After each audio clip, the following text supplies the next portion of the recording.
السلام علیکم ورحمۃ اللہ وبرکاتہ۔ بسم اللہ الرحمن الرحیم۔ الحمد للہ رب العالمین والعاقبۃ للمتقین والصلاة والسلام علی سید الرسل وخاتم النبیین وعلی آلہ وصحبہ ومن تبعہم بإحسان الی یوم الدین، اما بعد فاعوذ باللہ من الشیطان الرجیم۔ بسم اللہ الرحمن الرحیم۔ ما كان محمد ابا احد من رجالكم ولكن رسول الله وخاتم النبيين وكان الله بكل شيء عليما۔ صدق اللہ العلی العظیم۔ محترم سامعین اور ناظرین، آج 7 ستمبر ہے۔ 7 ستمبر کا دن ہماری تاریخ میں بہت اہمیت کا حامل دن ہے کہ اس دن حضور اکرم صلی اللہ علیہ وسلم کی عزت و ناموس کا بول بالا ہوا۔ اس دن حضور اکرم صلی اللہ علیہ وسلم کی ختم نبوت کا تحفظ ہوا۔ اس دن ان تمام لوگوں کا قلع کما کیا گیا جنہوں نے حضور اکرم صلی اللہ علیہ وسلم کی ختم نبوت کی دیوار میں سوراخ کرنے کی کوشش کی اور نقب زنی کی کوشش کی۔ اور آج کے دن متفقہ طور پر پاکستان کی قومی اسمبلی نے 7 ستمبر 1974 کو آئینی ترمیم منظور کی اور قادیانیوں کو غیر مسلم اقلیت قرار دیا گیا آئینی اور قانونی طور پر۔ محترم سامعین ناظرین، ختم نبوت کا عقیدہ ہمارے دین کا بنیادی عقیدہ ہے اور ان عقائد میں سے ہے جن پر ایمان لانا ضروری ہے، جیسے اللہ کی توحید پر ایمان لانا ضروری ہے کہ لا الہ الا اللہ وحدہ لا شریک لہ، کہ اللہ کے علاوہ کوئی معبود نہیں اور اللہ کا کوئی شریک نہیں۔ ایمان لانے کے لیے اس وحدانیت اور توحید کا اقرار اور اعتراف ضروری ہے۔ اسی طرح سے حضور اکرم صلی اللہ علیہ وسلم کی رسالت پر ایمان لانا ضروری ہے۔ ہم جو کلمہ پڑھتے ہیں،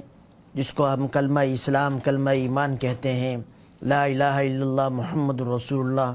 اس کے بھی 2 جز ہیں۔ پہلا جز اللہ کی وحدانیت اور توحید کو بیان کرتا ہے اور دوسرا جز محمد رسول اللہ حضور اکرم صلی اللہ علیہ وسلم کی رسالت کا اعتراف اور اقرار کرواتا ہے، یہ دوسرا جز۔ تو جس طرح سے اللہ کی توحید کو ماننا ایمان لانے کے لیے ضروری ہے اور مومن ہونے کے لیے حضور اکرم صلی اللہ علیہ وسلم کی رسالت پر ایمان لانا ضروری ہے، اسی طرح سے حضور اکرم صلی اللہ علیہ وسلم کی ختم نبوت پر ایمان لانا بھی ضروری ہے۔ اور یہ ایمان کا بنیادی حصہ ہے، ان بنیادی عقائد میں سے، اس لیے کہ دین کے جتنے بھی عقائد ہیں اور دین کی جتنی بنیادی باتیں ہیں جن کو ضروریات دین کہا جاتا ہے، جن پر ایمان لانا ضروری ہے، وہ یا قرآن کریم سے ثابت ہیں یا احادیث سے ثابت ہیں یا ان پر امت کا اجماع اور اتفاق ہوا ہے۔ ختم نبوت کا عقیدہ ایسا ہے کہ یہ قرآن کریم سے بھی ثابت ہے، احادیث سے ثابت ہے اور اس پر اجماع ہوا ہے۔ قرآن کریم صراحت کے ساتھ ذکر کرتا ہے، جیسے میں نے آپ کے سامنے یہ آیت پڑھی، ما کان محمد ابا احد من رجالکم ولکن رسول اللہ وخاتم النبیین وکان اللہ بکل شیء علیما، کہ محمد صلی اللہ علیہ وسلم تمہارے مردوں میں سے کسی کے باپ نہیں، لیکن وہ اللہ کے رسول ہیں اور نبیوں کے سلسلے کو ختم کرنے والے ہیں، اور اللہ تعالیٰ ہر چیز کو جانتے ہیں۔ اللہ تعالیٰ کے علم میں تھا کہ حضور اکرم صلی اللہ علیہ وسلم پر سلسلہ رسالت اور نبوت کو ختم کرنا ہے، اور خاتم النبیین کا معنی حضور اکرم صلی اللہ علیہ وسلم نے اپنی احادیث میں واضح طور پر بیان فرمایا ہے۔ حضور اکرم صلی اللہ علیہ وسلم نے فرمایا انا خاتم النبیین، کہ میں آخری نبی ہوں صرف ان الفاظ پر اکتفا نہیں کیا بلکہ اس کے بعد کہا لا نبی بعدی، میرے بعد کوئی نبی نہیں۔ اور حضور اکرم صلی اللہ علیہ وسلم نے تمام ان تعویلات کا راستہ اپنے اس قول مبارک سے، اس ارشاد مبارک سے بند کر دیا جو خاتم النبیین کے لفظ میں طرح طرح کی تعویلات کرتے ہیں۔ مرزائی اور قادیانی وہ بھی دعویٰ کرتے ہیں کہ ہم خاتم النبیین کو مانتے ہیں، ہم حضور اکرم صلی اللہ علیہ وسلم کو خاتم النبیین مانتے ہیں، لیکن اس کے ساتھ ساتھ وہ اس میں تعویل کرتے ہیں کہ خاتم النبیین کا مطلب یہ ہے کہ حضور اکرم صلی اللہ علیہ وسلم مہر لگانے والے ہیں، آپ کی مہر سے وہ کوئی اور بھی نبی بن سکتا ہے۔ حضور اکرم صلی اللہ علیہ وسلم نے اس تعویل کا راستہ بند کر دیا کہ لا نبی بعدی۔ اور ویسے بھی جہاں ان بنیادی عقائد اور ایمان پر، بنیادی عقائد اور ضروریات پر ایمان لانا ضروری ہے، جو دین کی ضروریات دین کہلاتے ہیں، جو دین کی بنیادی باتیں کہلاتی ہیں، وہاں ان باتوں کو اس طرح سے ماننا جو قرآن و حدیث میں جو اس کا مفہوم بیان کیا گیا ہے، اور پہلے دن سے لے کر آج تک امت جو اس کا معنی مفہوم سمجھتی رہی ہے، اس معنی مفہوم کے ساتھ اس پر ایمان لانا ضروری ہے۔ اگر کوئی اس میں تعویل کر کے کوئی نیا معنی گھڑتا ہے تو یہ کہا جائے گا کہ یہ اس بنیادی عقیدے کو نہیں مانتا۔ جیسے نماز کی فرضیت چونکہ قرآن اور حدیث سے ثابت ہے اور امت کا اس پر تعامل چلا آیا ہے آج تک، تو اس بات کو ماننا کہ نماز فرض ہے اور نماز دین کا حصہ ہے، یہ ہر آدمی کے ایمان کا حصہ ہے۔ اگر کوئی شخص نماز کا انکار کر دے کہ نماز دین کا حصہ نہیں ہے تو وہ مومن نہیں رہے گا۔ یہی حال زکوٰۃ کا ہے اور دوسرے بنیادی ارکان، کہ اگر وہ ان کا انکار کر دے کہ یہ دین کا حصہ نہیں ہے، ان کو فرض نہ مانے، تو وہ شخص مومن نہیں ہے، اس لیے کہ اس نے قرآن کا انکار کیا، اس نے حدیث کا انکار کیا، اس نے امت کے اتفاق اور اجماع کا انکار کیا۔ اب اگر کوئی شخص یہ کہے کہ میں نماز کو تو مانتا ہوں لیکن نماز کا معنی دعا کرنا ہے کہ بس ہاتھ اٹھا کر دعا کر دیں، یا نماز کا معنی جو ہے وہ ورزش ہے وہ کر لی جائے، تو ہر آدمی یہ کہے گا، جو بھی مسلمان ہے اور نماز کو وہ جانتا ہے، وہ یہی کہے گا کہ یہ نماز کو نہیں مانتا، اس لیے کہ قرآن و حدیث نے جو نماز کا معنی بیان کیا ہے، نماز کی جو کیفیت بیان کی ہے، نماز کے جو احکام بیان کیے ہیں، اور امت جو آج تک جس پر عمل کرتی چلی آئی ہے اور جو سمجھتی رہی ہے، یہ اس سے ہٹ کر ایک الگ مفہوم بیان کرنا ہے۔ تو خاتم النبیین کا معنی خود حضور اکرم صلی اللہ علیہ وسلم نے بیان فرمایا، لا نبی بعدی۔ خاتم النبیین کا مطلب یہ ہے کہ اب میرے بعد کوئی نبی نہیں ہوگا کسی شکل میں، نہ وہ صراحت نبوت کا دعویٰ کرے وہ بھی نبی نہیں ہوگا، ذلی بروزی کے پردے میں لپیٹ کر وہ نبوت کا دعویٰ کرے، لا نبی بعدی مطلقاً نفی کر دی حضور اکرم صلی اللہ علیہ وسلم نے کہ میرے بعد کوئی نبی نہیں ہوگا۔ تو یہ مسئلہ قرآن کریم سے بھی ثابت ہے، علماء نے اس پر محنتیں کی ہیں، اس صریح آیت کے علاوہ بھی یہ مسئلہ قرآن کریم کی بے شمار آیات سے ثابت ہوتا ہے۔ مفتی اعظم پاکستان حضرت مفتی محمد شفیع صاحب رحمۃ اللہ علیہ نے باقاعدہ اس پر کتاب لکھی ہے، اس کا نام ہی ہے ختم نبوت۔ 100 آیات جمع کی ہیں جس سے استدلال کیا ہے کہ حضور اکرم صلی اللہ علیہ وسلم کی ختم نبوت ان آیات سے ثابت ہوتی ہے۔ اسی طرح سے احادیث تواتر کی حد تک پہنچی ہیں، 200 احادیث کو حضرت مفتی صاحب نے اپنی اس کتاب میں جمع کیا ہے اور ان احادیث سے ثابت کیا ہے کہ یہ مسئلہ حضور اکرم صلی اللہ علیہ وسلم کی ختم نبوت کا ان 200 احادیث سے ثابت، اور اس پر امت کا اجماع ہوا ہے۔ بلکہ یہ کہا جائے کہ جن مسائل پر سب سے پہلا اجماع کسی مسئلے پر اگر ہوا ہے تو وہ ختم نبوت کا عقیدہ ہے۔ حضور اکرم صلی اللہ علیہ وسلم اس دنیا سے پردہ فرما گئے اور حضرت ابو بکر صدیق رضی اللہ عنہ مسند خلافت پر رونق افروز ہوئے تو مسلمہ کذاب نے نبوت کا دعویٰ کیا اور وہ کھل کر سامنے آ گیا حضرت ابو بکر صدیق نے، اور حضرت ابو بکر صدیق کے زمانے میں اس کے علاوہ بھی کچھ لوگوں نے نبوت کا دعویٰ کیا تھا، جن میں سجا نامی ایک عورت، طلحہ اسدی اور اس طرح کے لوگ بھی تھے، لیکن مسلمہ کذاب یہ اس کا قبیلہ بہت بڑا تھا، یمامہ کا رہنے والا تھا، بنو حنیفہ اس کا قبیلہ تھا اور بڑا مضبوط اور جنگجو قبیلہ تھا۔ وہ میدان میں آ گیا اور اس نے نبوت کا دعویٰ کیا۔ حضرت ابوبکر صدیق نے سارے لوگوں جو یہ نبوت کے دعویٰ کرنے والے تھے ان کے خلاف مہمات اور لشکر بھیجے ہیں، لیکن بڑا لشکر بھیجا ہے مسیلمہ کذاب کے مقابلے میں، جس میں بڑے بڑے صحابہ کرام نے اس میں شرکت کی ہے اور اس سے لڑائی کی ہے اور اس کو کیفر کردار تک پہنچایا۔ خود حضور اکرم صلی اللہ علیہ وسلم نے اپنے آخری دور میں جب اسود عنسی نے یمن میں دعویٰ کیا تو حضور اکرم صلی اللہ علیہ وسلم نے اس کو بھی تحریری طور پر وہاں حکم نامہ بھیجا کہ اس کو ختم کیا جائے، اور فیروز دہلوی نے اسود عنسی کا کام تمام کیا۔ تو حضرت ابوبکر صدیق رضی اللہ تعالیٰ عنہ نے جب مسیلمہ کذاب کے خلاف اور دوسرے جھوٹے مدعیان نبوت کے خلاف لشکر بھیجے ہیں تو کسی ایک صحابی نے بھی اس پر کوئی اعتراض نہیں کیا، کوئی اشکال نہیں اٹھایا، کوئی مخالفت نہیں کی۔ اس سے معلوم ہوا کہ اس پر تمام صحابہ کا اتفاق اور اجماع ہوا، اور صحابہ کرام کا کسی بات پر اتفاق اور اجماع کر لینا یہ سب سے مضبوط اجماع کہلاتا ہے، اور اجماع سے بھی اسی طرح سے حکم ثابت ہوتا ہے جیسے قرآن اور حدیث سے۔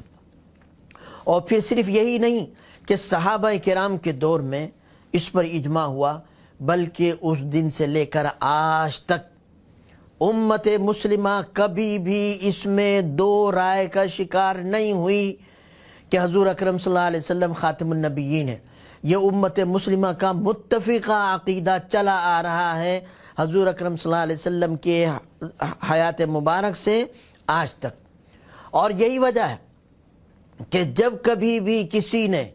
کسی موقع پر، کسی زمانے میں، کسی علاقے میں نبوت کا دعویٰ کیا تو امت مسلمہ کبھی اس پر خاموش نہیں رہی اور اس کا قلع کما کیا اور اس کو کیفر کردار تک پہنچایا۔ ہمیں یہ تو ملتا ہے تاریخ میں کہ مختلف لوگ آئے اور مختلف لوگوں نے مختلف زمانوں میں نبوت کا دعویٰ کیا، لیکن کوئی ایک واقعہ بھی نہیں بتایا جا سکتا پوری تاریخ میں کہ کسی نے نبوت کا دعویٰ کیا ہو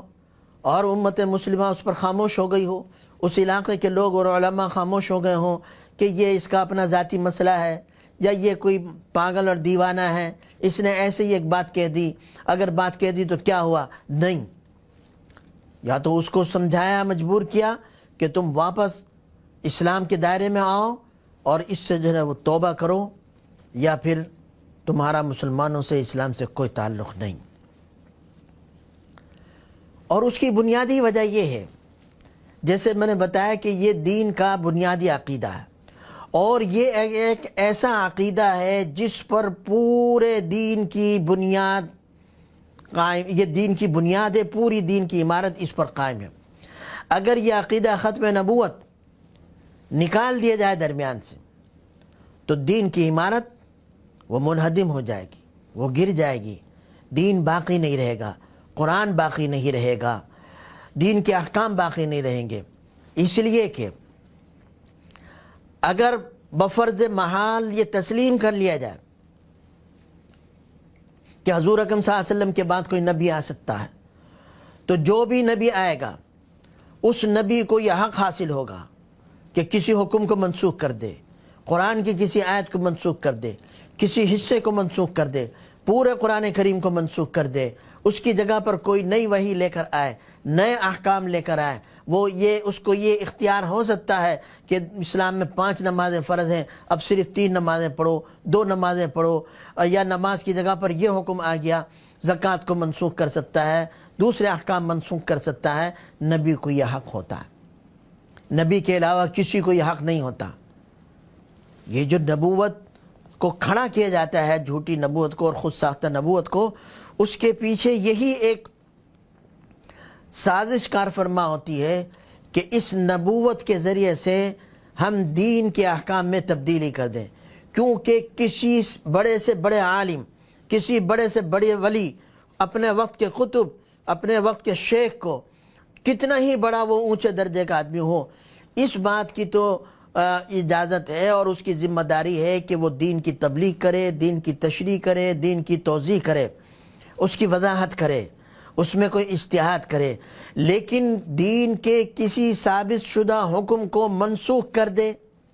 یہ کسی عالم، کسی ولی، کسی بزرگ، کسی کو یہ حق حاصل نہیں ہے۔ ہاں نبی کو یہ حق حاصل ہوتا ہے کہ اس سے پہلے جو اللہ تعالیٰ نے احکام دیے ہیں وہ بعد میں آنے والا نبی اس میں تبدیلی کر سکتا ہے، اس کو منسوخ کر سکتا ہے۔ اور یہاں پر بھی انگریز نے مرزا غلام احمد قادیانی کو جو نبی بنایا، اس کے پیچھے یہی تھا کہ انگریز نے بہت کوشش کی، لیکن اس نے یہ دیکھا کہ ہمارے مقابلے میں مسلمان کھڑے ہو جاتے ہیں، علماء کھڑے ہو جاتے ہیں، اور ان کا حضور اکرم صلی اللہ علیہ وسلم کے ساتھ انتہائی مضبوط رشتہ ہے، اور انہوں نے اس پر پوری تحقیق اور ریسرچ کی کہ جب تک اس امت کا تعلق اور رشتہ حضور اکرم صلی اللہ علیہ وسلم سے نہیں کاٹا جائے گا، یہ امت باقی بھی رہے گی، برقرار رہے گی، اور ہمارے مقابلے میں اسی طرح سے یہ مسلمان کھڑے ہوتے رہیں گے۔ انہوں نے اس کے لیے مختلف فتنے پیدا کیے، گروہی فرقہ وارانہ جماعتوں کو جو ہے انہوں نے جنم دیا، اور مختلف مسالک وجود میں آیا ان کے زمانے میں، یہ ان کی سازشوں کا نتیجہ تھا، لیکن اس کے باوجود وہ اپنی اس چیز میں کامیاب نہیں ہو سکے، اور سب سے زیادہ جو وہ ڈرتے تھے مسلمانوں کے جذبہ جہاد سے۔ تو انہیں ضرورت تھی کہ کوئی ایسا آدمی ہو کہ ہم جو کام کرتے ہیں ان کو الہامی تائید حاصل ہو کہ یہ اللہ کی طرف سے الہام ہوا ہے، کیونکہ مسلمان اس پر ایمان رکھتے ہیں،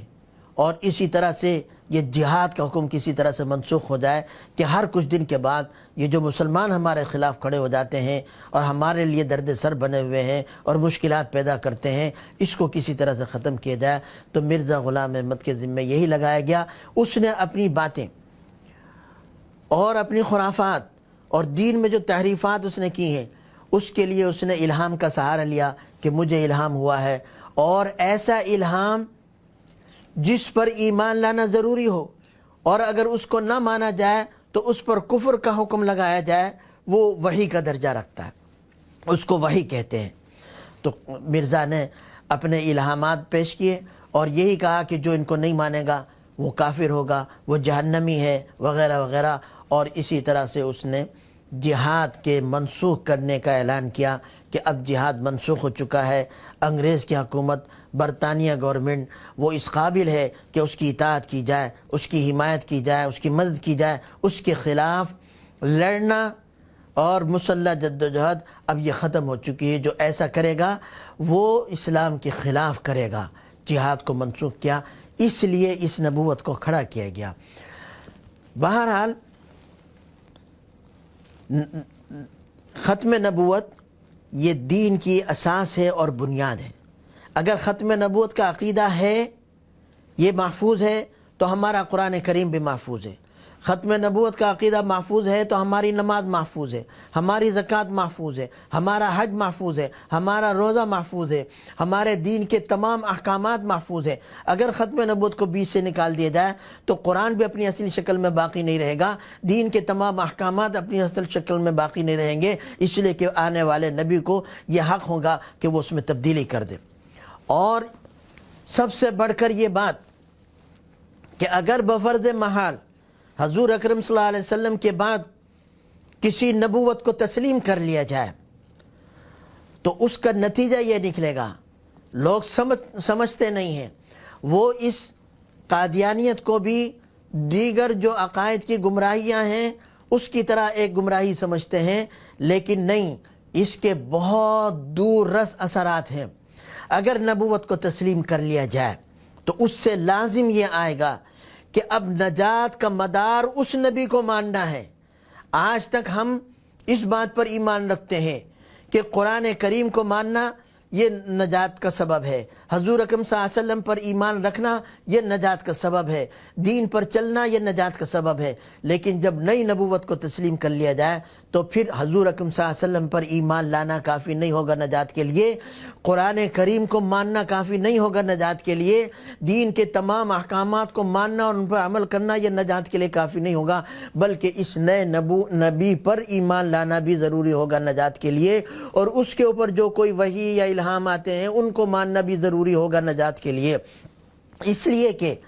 جس زمانے میں جو نبی آتا ہے وہ پہلے انبیاء کی تصدیق کرتا ہے،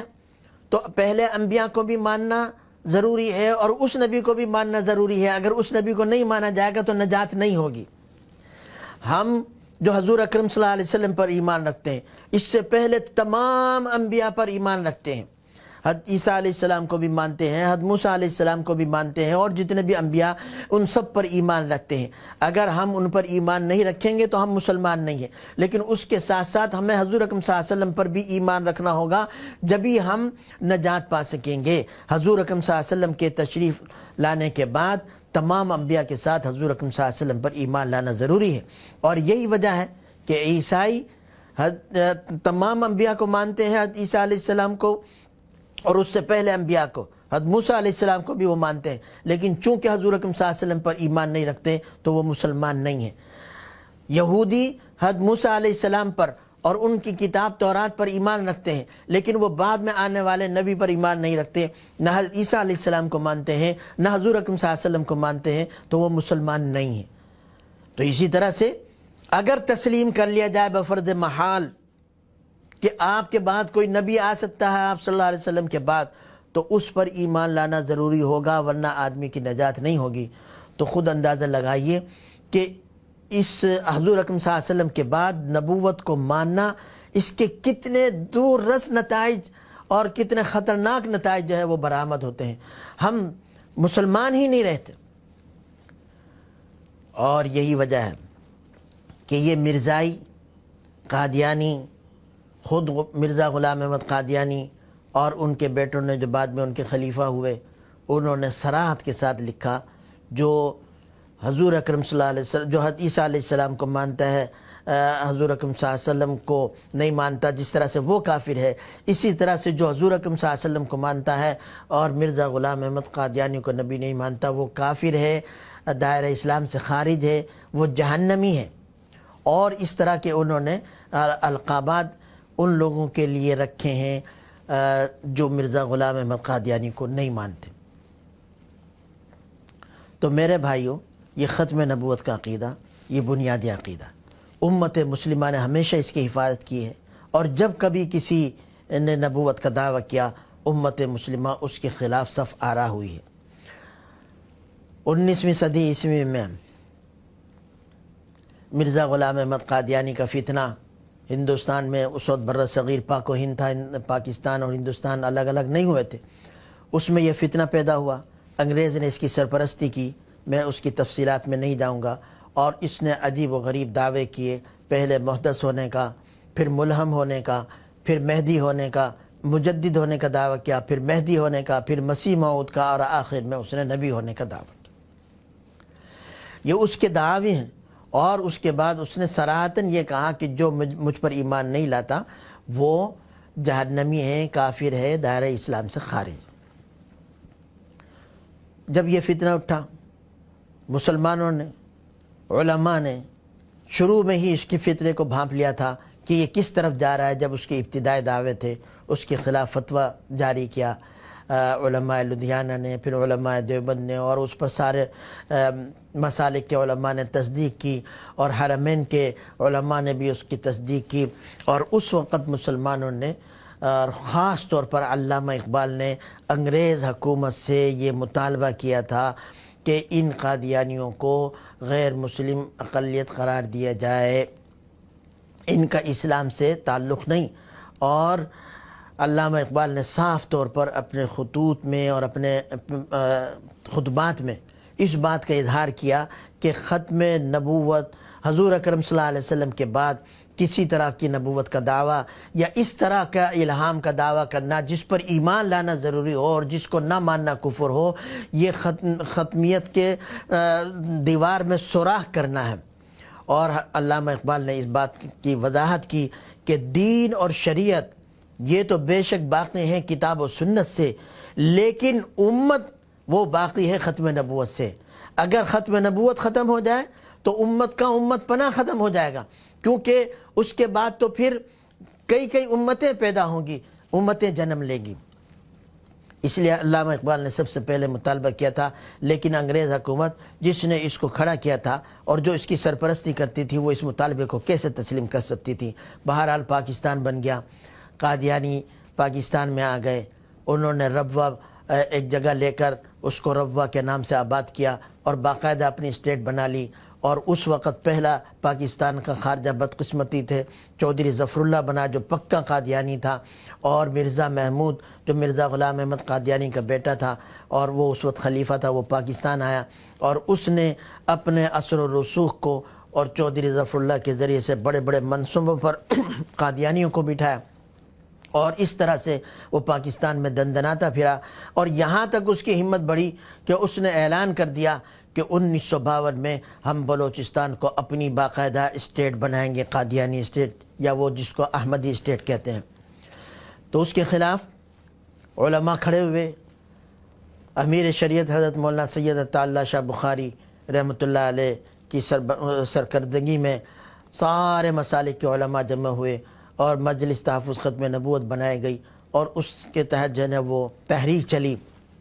جس میں تمام اس وقت کی سیاسی جماعتوں اور تمام مکاتب فکر کے علماء نے حصہ لیا 1953 کی تحریک میں، جس کی وجہ سے مرزائی اور مرزا محمود اپنے ارادوں میں ناکام ہوا اور اس تحریک کو بری طریقے سے کچل دیا گیا۔ ہزاروں افراد اس میں شہید ہوئے، ہزاروں قید ہوئے اور ان کو گرفتار کیا گیا، ان پر مقدمات بنائے گئے۔ اس کی ایک پوری داستان ہے، لیکن اس تحریک نے پاکستان کے عوام میں مرزائیت کے بارے میں ایک طرح سے آگاہی پیدا کر دی کہ یہ لوگ کیا ہیں، ان کے عزائم کیا ہیں اور یہ کیا کرنا چاہتے ہیں۔ سلسلہ چلتا رہا، 1974 میں پھر تحریک چلی، اور 1974 میں تحریک کی بنیاد یہ بنی، ملتان میں نشتر میڈیکل کالج ہے، ان کے طلباء کی جو یونین ہوتی ہے ان کے انتخابات ہوئے۔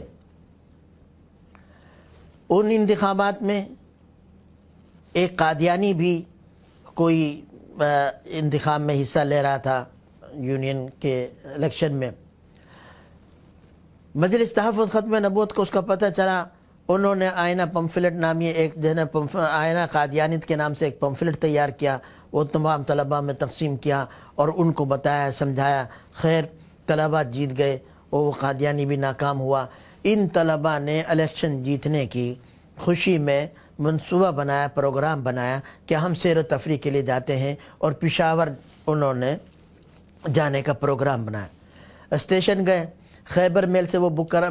اپنی بکنگ کرانا چاہتے تھے، اس میں سیٹ نہیں ملی۔ چناب ایکسپریس جو ہے وہ وہاں سے روانہ ہوتی تھی، اس میں ان کو سیٹ ملی، ایک بوگی انہوں نے اپنے بک کرا لی اور وہ روانہ ہوئے۔ چناب ایکسپریس یہ ربوہ، سرگودا، فیصل آباد اس راستے سے ہو کر جو ہے وہ پشاور جاتی تھی۔ ربوہ اسٹیشن پر 22 مئی کو یہ ٹرین پہنچی، تو ربوہ جو قادیانیوں کی اسٹیٹ تھی وہاں کوئی آ جا نہیں سکتا تھا ان کی اجازت کے بغیر، سارے لوگ وہی تعینات تھے، اس میں ان کے اپنے فیصلے ہوتے تھے، اور جو بھی کوئی بس یا ٹرین اڈے پر آتی وہاں پر یا اسٹیشن پر آتی اس میں وہ اپنا لٹریچر تقسیم کرتے تھے۔ تو اس میں بھی انہوں نے لٹریچر تقسیم کیا، ان طلباء میں بھی تقسیم کیا۔ یہ طلباء پہلے سے مرزائیوں اور قادیانیوں کے بارے میں آگاہی حاصل کر چکے تھے اس الیکشن کے زمانے میں، تو ان کی دینی حمیت پھڑک اٹھی اور انہوں نے وہاں پر ان لوگوں سے بحث مباحثہ کیا، تو تکار ہوئی اور کچھ نعرے بازی بھی ہوئی۔ بہرحال ٹرین تو چلی گئی، لیکن قادیانیوں کو بڑا اس پر دکھ اور رنج ہوا کہ ہماری اسٹیٹ میں، ہمارے علاقے میں آ کر کوئی ہمارے خلاف کیسے بات کر سکتا ہے؟ ان کو یہ بات برداشت نہیں ہوئی، انہوں نے ان کی معلومات لی، یہ آنے جانے کی سیٹ بک کرا چکے تھے، تو معلومات ہوئی کہ 29 مئی کو یہ واپس آئیں گے اور اسی راستے سے گزریں گے، اسی ٹرین سے۔ تو روا سے پہلے جو اسٹیشن آتے تھے وہاں پر جو قادیانی تھے، تو جہاں جہاں ٹرین رکتی تھی وہ بس اس ٹرین میں سوار ہوتے چلے گئے۔ جب یہ روا اسٹیشن پر پہنچی ٹرین تو اس کو رکوا لیا گیا، حالانکہ وہاں وہ بمشکل 1 منٹ کا اس کا اسٹاپ تھا، اور پہلے سے اس میں قادیانی سوار ہو چکے تھے، اور روا اسٹیشن پر وہ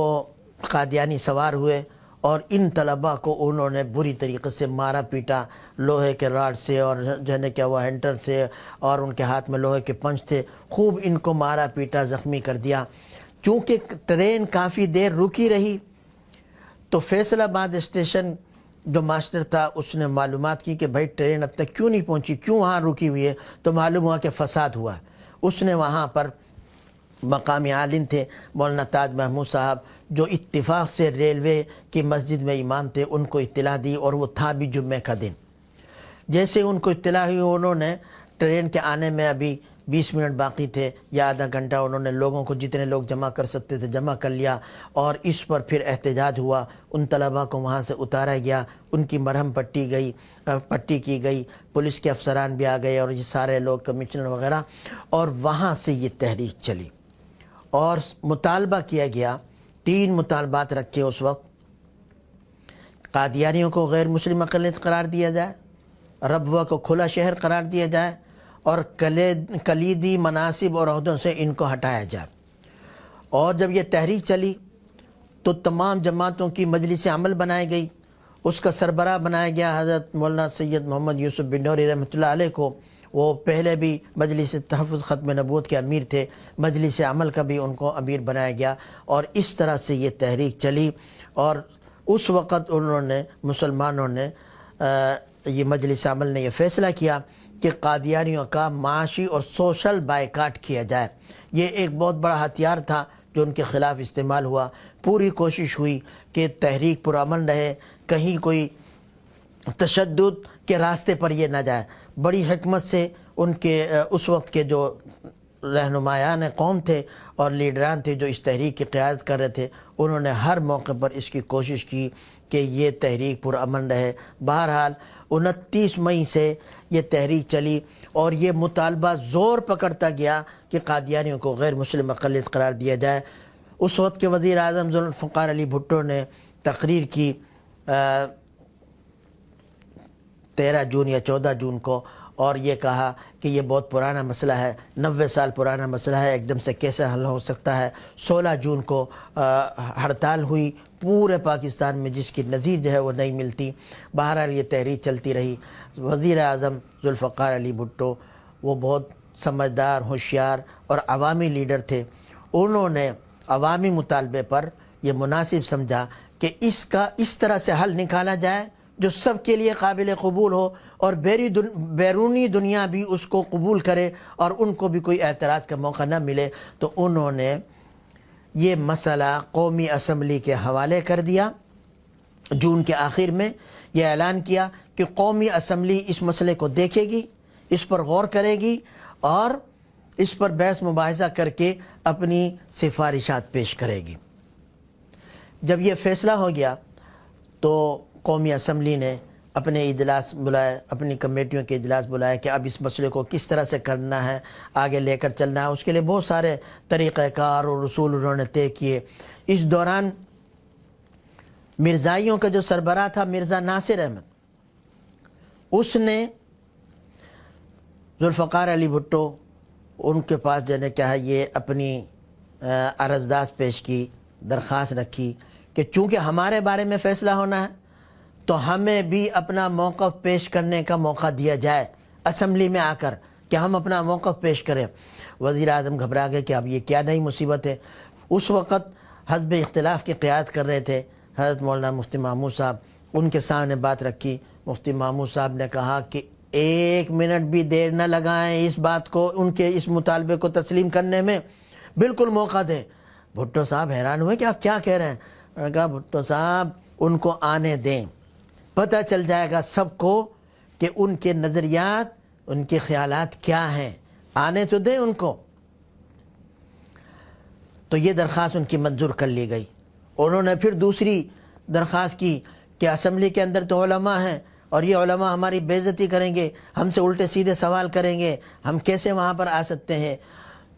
تو اس وقت جے رحیم نے بھٹو صاحب کو یہ مشورہ دیا کہ اٹارنی جنرل کے ذریعے سے سوال کیا جائے۔ اس وقت کے اٹارنی جنرل تھے یحییٰ بختیار، یہ بات بھی منظور ہو گئی۔ اب سوال یہ تھا کہ قومی اسمبلی کے نہ مرزا ناصر نہ لاہوری گروپ کے سربراہان قومی اسمبلی کے ممبر ہیں، نہ اٹارنی جنرل قومی اسمبلی کے ممبر ہیں، تو یہ قومی اسمبلی میں کیسے آئیں گے اور کیسے وہاں پر خطاب کریں گے؟ تو پوری قومی اسمبلی کو خصوصی کمیٹی کا درجہ دیا گیا کہ اس وقت دیگر تمام رول اور معاملات جو ہے نا وہ علیحدہ رہیں گے، اور یہ خصوصی کمیٹی اپنے اجلاس کر کے صرف اس مسئلے پر غور کرے گی۔ قادیانیوں نے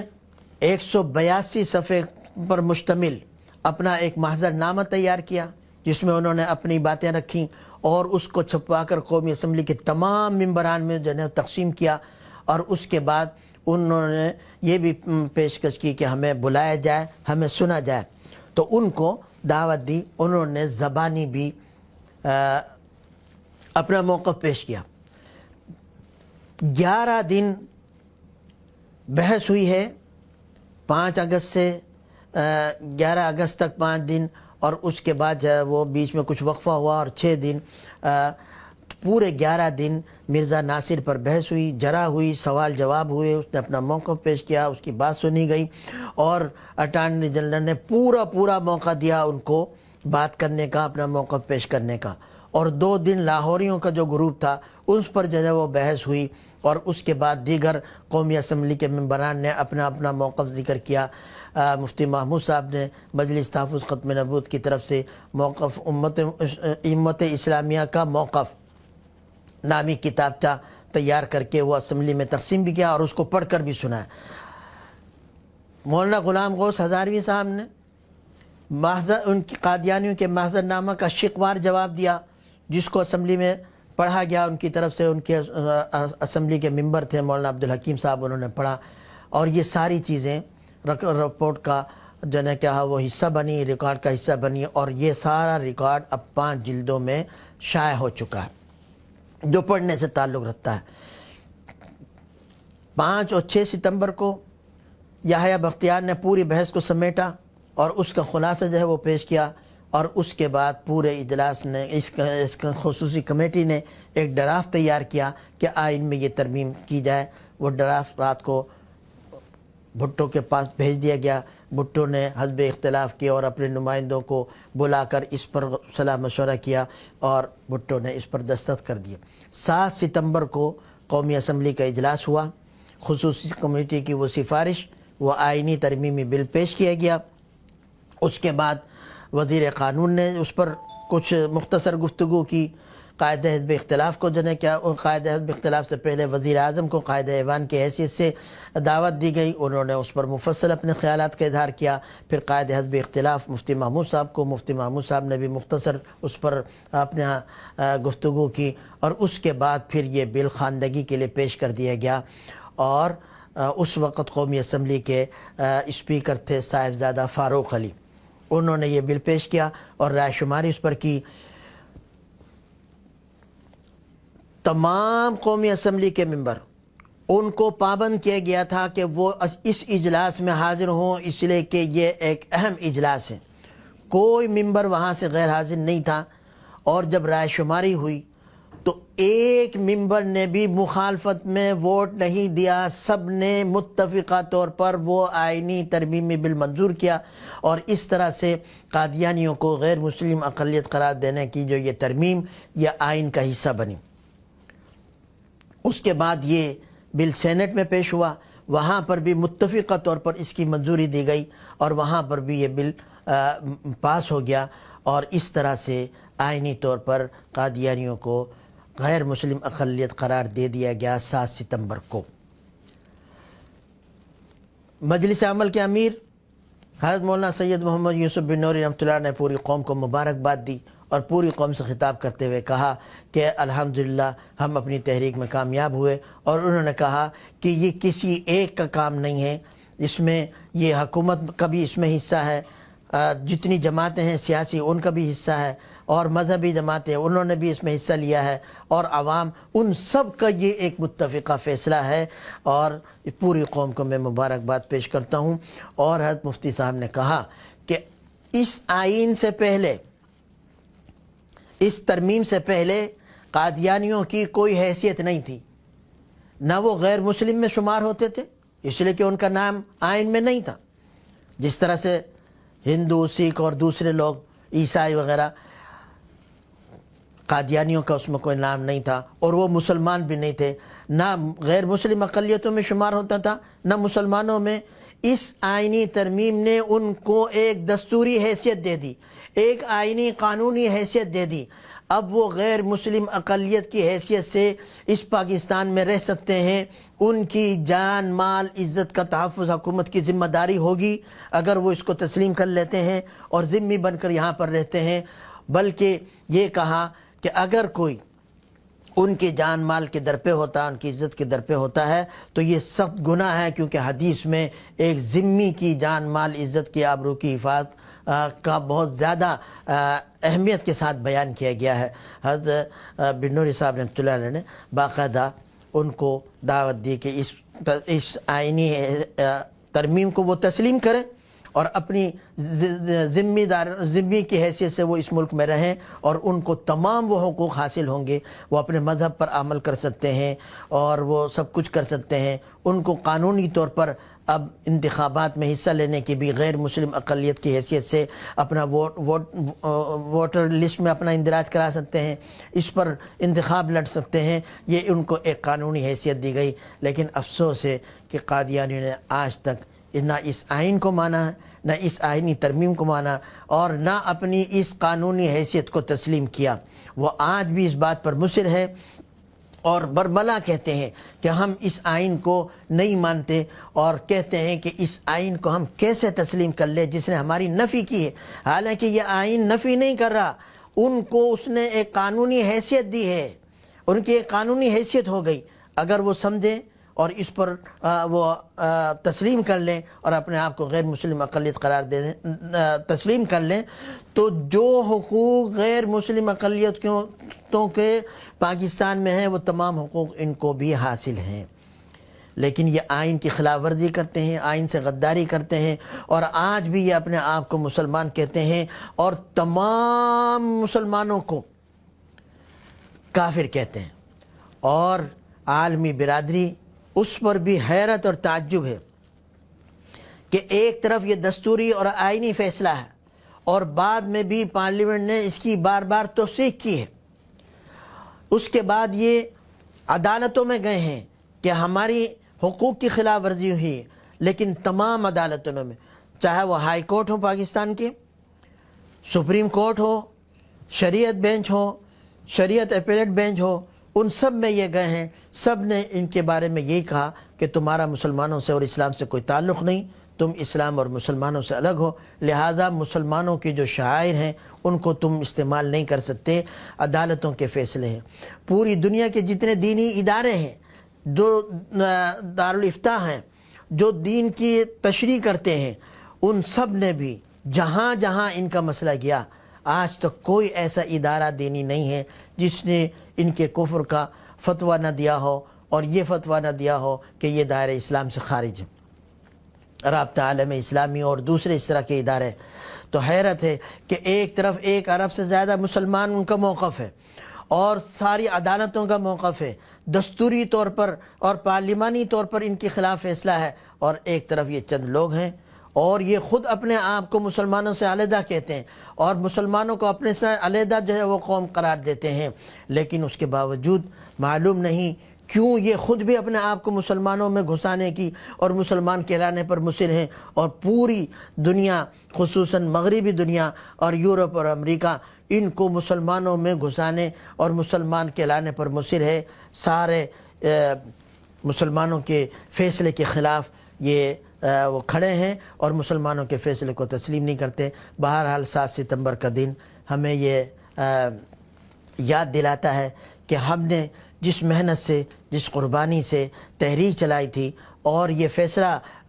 حکومت سے کروایا تھا، اور حکومت نے مسلمانوں کے جذبات اور مطالبے کو دیکھ کر یہ فیصلہ کیا تھا اور آئینی طور پر ترمیم کی تھی، آج ہم اس کی یاد منائیں اور آج ہم تجدید عہد وفا کریں کہ ہم اسی طرح سے حضور اکرم صلی اللہ علیہ وسلم کی ختم نبوت کی حفاظت کرتے رہیں گے اور حضور اکرم صلی اللہ علیہ وسلم کی عزت و ناموس کی حفاظت کرتے رہیں گے، اور جو بھی آپ کی عزت و ناموس پر اور ختم نبوت حملہ کرنے کی کوشش کرے گا یا اس کے خلاف سازش کرے گا، ہم اس سازش کو کامیاب نہیں ہونے دیں گے۔ 7 ستمبر کا دن ہمیں یہ یاد دلاتا ہے، اور یہی میں نے کچھ معروضات آپ کے سامنے رکھی۔ وآخر دعوانا الحمدللہ رب العالمین۔